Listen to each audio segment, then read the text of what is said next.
Bapak, Ibu, dan saudara-saudari yang dikasihi Tuhan, kita bertemu lagi di Lunch with Jesus. Waktu SD, saya bersekolah di sebuah sekolah Katolik, dan di sana buku ulangannya itu seragam dari sekolahnya. Saya suka sekali dengan buku ulangan yang dipakai di sana. Buku tersebut bergambar burung-burung yang berterbangan di sebuah pohon yang rindang. Dan ada tulisan yang saya ingat sampai sekarang. Tulisan itu bunyinya seperti ini. Pandanglah burung-burung di langit yang tidak menabur dan tidak menuai dan tidak mengumpulkan bekal dalam lumbung, namun diberi makan oleh Bapamu yang di sorga.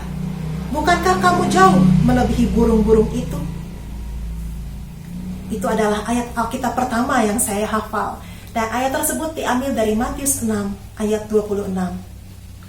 Bapak, Ibu, dan saudara-saudari terkasih, kita tahu bahwa hari-hari ini perekonomian sedang sulit. Banyak yang mengalami PHK, banyak yang gajinya dipotong, banyak yang usahanya drop, bahkan ada yang sampai harus tutup. Tetapi kita tidak perlu terlalu cemas ataupun khawatir. Sama seperti yang dikatakan dalam Matius 6 ayat 27. Siapakah di antara kamu yang karena kekhawatirannya dapat menambahkan sehasta saja pada jalan hidupnya? Bapak, Ibu, dan saudara-saudara terkasih, di tahun 2017 saya mengalami suatu keterpurukan. Baru awal tahun, saya tiba-tiba saja di PHK. Kontrak kerja saya tiba-tiba diputus. Dan bukan hanya itu, gaji terakhir saya juga kira-kira hanya diberikan sekitar setengahnya saja, karena memang perusahaan sudah kolaps pada saat itu. Dalam satu hari, tiba-tiba saya jadi pengangguran. Aduh, sedih rasanya, kecewa. Tapi saat itu saya masih optimis juga. Wah, ini kayaknya waktunya Tuhan nih. Saya bisa jadi pengusaha saat ini, saya bisa mandiri. Wah, tenang aja lah, kan anak Tuhan, pasti Tuhan juga menolong. Saya lalu memutuskan untuk menjadi seorang penulis penuh waktu. Saat itu saya percaya, pasti bisa banyak dapat klien untuk memenuhi kebutuhan sehari-hari. Tapi apa yang terjadi? Sulit sekali dapat klien. Dan kalaupun dapat, bayarannya nggak besar. Wah, hari demi hari saya mulai jadi cemas ya, lama-lama rasa optimis pun mulai menurun. Walaupun saat itu saya masih tinggal dengan orang tua saya, tapi saya nggak mau dibiayain sama mereka, saya malu. Saya udah dewasa, masa masih dibiayain orang tua? Wah, hari-hari itu menjadi hari-hari yang mulai menggelisahkan buat saya. Pengeluaran tetap banyak. Setiap kali saya ke ATM, saya lihat, saldonya berkurang terus ya. Tapi pemasukan belum ada. Wah, khawatir, cemas. Dan lama-lama, saya jadi mulai kehilangan sukacita saya. Apalagi kalau orang tua mulai tanya, kapan mau kerja lagi? Mau sampai kapan kamu hidup seperti itu? Wah, itu membuat saya down. Saya jadi merasa, kok masa depan aku kayaknya nggak cerah ya. Namun di situ saya melihat bagaimana Tuhan tidak pernah meninggalkan saya. Saya bertemu dengan seorang teman baru yang bekerja sebagai seorang admin di official account aplikasi Line, official account rohani. Teman saya itu ketika tahu bahwa saya adalah seorang penulis, dia menawarkan, mau nggak saya membantu mengedit kesaksian-kesaksian yang masuk. Jadi mengedit itu kalau misalkan ada yang bahasanya berantakan, maka saya ngerapikan. Saya menerimanya dengan senang hati, tanpa bayaran loh. Itu murni 100% pelayanan.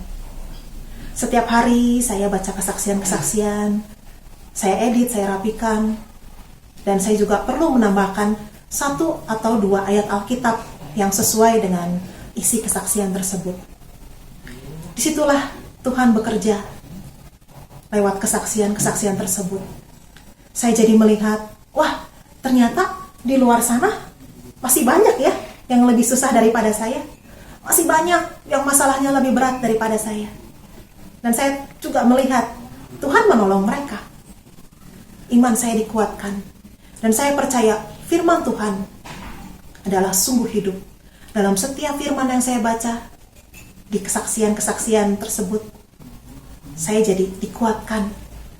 Semua perasaan cemas, semua perasaan khawatir, semua perasaan tidak sukacita, perlahan-lahan mulai berganti dengan ketenangan dan damai sejahtera. Padahal saat itu pekerjaan tetap belum banyak yang masuk. Penghasilan saya masih sedikit. Tapi di situ juga saya melihat Bapak, Ibu, dan saudara-saudara, sekalipun saya tidak punya pekerjaan tetap, tidak pernah ada satu hari pun saya kekurangan. Nggak pernah ada sekalipun saya buka dompet dan dompet saya kosong. Selalu masih berkecukupan. Kalau saya lihat ke belakang, saya jadi suka berasa konyol sendiri. Aduh, untuk apa ya dulu aku khawatir sekali, cemas sekali, bahkan sampai hilang rasa sukacita. Hanya karena apa? Hanya karena tidak punya pekerjaan tetap. Di situ saya baru sadar, oh, dulu saya itu salah. Saya merasa kalau saya punya pekerjaan tetap, kalau saya punya salary tetap, maka saya aman. Tanpa sadar saya jadi mengandalkan pekerjaan saya. Padahal hanya Tuhan Allah yang bisa kita andalkan. Di penghujung tahun 2017, Tuhan memberikan saya hadiah. Saya diberikan sebuah pekerjaan baru. Saya bilang itu hadiah. Kenapa? Karena saya tidak pernah melamar ke tempat tersebut. Tapi ada yang referensiin saya. Tempat tersebut adalah sebuah penerbit milik Yayasan Katolik. Dan saya masih bekerja di sana sampai dengan hari ini. Perekonomian saya perlahan-lahan mulai dipulihkan Tuhan. Dan di situ saya melihat, wah, benar ya. Kalau dulu Tuhan sudah menolong saya, maka di hari ini saya belajar untuk tidak terlalu khawatir. Walaupun di luar sana tampaknya keadaan sedang tidak baik, tapi saya percaya di hari-hari ini pun saya tetap tidak kekurangan. Dan saya percaya di hari-hari berikutnya saya juga tidak akan kekurangan. Kenapa? Karena saya punya Tuhan yang menjagai saya, yang mencukupkan kebutuhan saya, sama seperti Bapak yang senantiasa menjagai anak-anaknya. Dan saya percaya bahwa hal itu bukan hanya berlaku untuk saya saja, tapi juga untuk Bapak, Ibu, dan saudara-saudari sekalian. Kita tidak perlu khawatir. Sama seperti yang dikatakan di Matius 6 ayat 27 tadi. Untuk apa kita terlalu khawatir? Apakah ketika saya terlalu khawatir, tiba-tiba pekerjaan datang? Tidak. Khawatir hanya menghilangkan sukacita saya. Khawatir hanya membuat saya tidak bisa melihat kebaikan Tuhan dalam hidup saya. Dan kalau saya kembali melihat tahun 2017 yang lalu, saya sekarang bisa melihat, wah, itu adalah tahun yang indah. Tahun di mana Tuhan begitu menyertai saya, begitu menguatkan dan menghibur saya. Mari kita terus melekat pada Tuhan. Kita terus mengandalkan Dia satu-satunya. Dan terus berharap kepadanya. Jangan khawatir. Bapak kita yang baik pasti akan memenuhkan apa yang menjadi kebutuhan kita. Dan Dia akan memberikan yang terbaik untuk kita. Mari saat ini saya mau mengajak Bapak dan Ibu dan saudara-saudara sekalian untuk kita sama-sama berdoa. Dalam nama Bapa dan Putra dan Roh Kudus. Amin. Ya Tuhan Allah Bapa yang Maha Kasih, Bapa, kami datang kepadamu Bapa, dan kami sungguh percaya bahwa Engkau Tuhan Allah, Bapa kami yang baik, yang mengerti keadaan yang sedang dialami oleh anak-anak-Mu ini. Mungkin banyak di antara kami yang sedang kalut, sedang khawatir oleh karena masa depan kami, oleh karena kondisi perekonomian di bangsa kami yang saat ini sedang tidak baik. Biar saat ini Engkau Tuhan Allah sendiri yang menguatkan iman kami, yang memberikan kami pengharapan baru, dan membuat kami percaya bahwa Engkau Tuhan senantiasa mencukupkan kebutuhan kami. Kami pun mau berdoa untuk bangsa dan negara kami, biar perekonomian di Indonesia ini juga boleh segera pulih kembali seperti sedia kala, bahkan boleh menjadi lebih baik dibandingkan waktu-waktu sebelumnya. Ajar kami untuk hanya terus mengandalkan Engkau. Ajar kami untuk semakin percaya kepadamu Bapa. Engkau Bapa yang kami yang baik. Terima kasih Bapa, terima kasih Yesus, terima kasih Roh Kudus.